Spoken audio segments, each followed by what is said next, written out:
Having suffered a crushing defeat from Mengli Gerai in 1502, Sheikh-Ahmed was left without a throne, without an army, and without subjects. After the overthrow, the Khan looked for allies, but no one wanted to help him out. Then, fearing that agents of Mengli Gerai would be looking for him in the steppes and would capture him, Sheikh-Ahmed decided to take refuge in the possessions of Lithuania and Kiev. But there he, exactly like Said Ahmed II, was arrested half a century earlier and sent from Kiev to King Alexander Poland and Lithuania.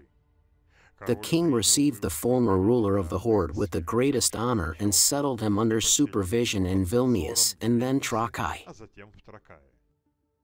Sheikh-Ahmed lived in full prosperity and even became a celebrity.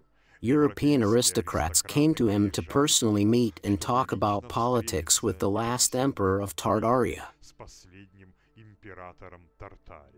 But Sheikh-Ahmed, of course, did not want to live in captivity, even honorably. He tried to escape from Trakai.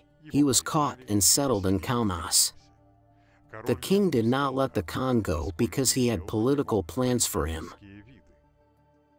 Alexander believed that the prisoner would be useful to him in the event of a conflict with Crimea.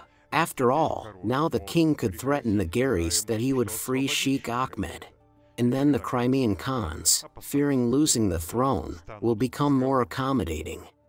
But in Crimea they well understood that Sheikh-Ahmed, even once released, would no longer be able to gather around him either troops, a court, or influential BYS. And when the king expressed his threat in Crimea, they were indifferent to it. Alexander became convinced that his noble captive no longer represented any political value and lost all interest in him. And for the former Khan of the Horde, many years of life in a foreign land dragged on. He spent 23 years in captivity, while the next Polish king, Zygmunt, was the first to finally decide to release the accomplished Khan to his homeland. In the company of several Nogai Mirzas, Sheikh-Ahmed returned to the Volga. The return of the Khan did not at all cause delight in his former possessions.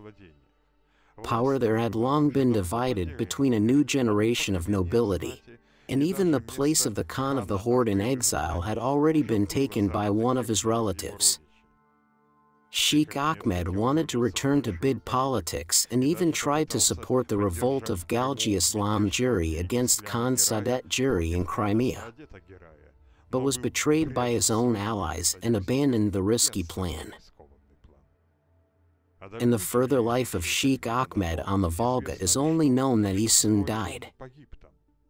Who killed the old Khan remains unclear. But there is no doubt that in the former Horde too many influential people were hindered by the return of their former ruler.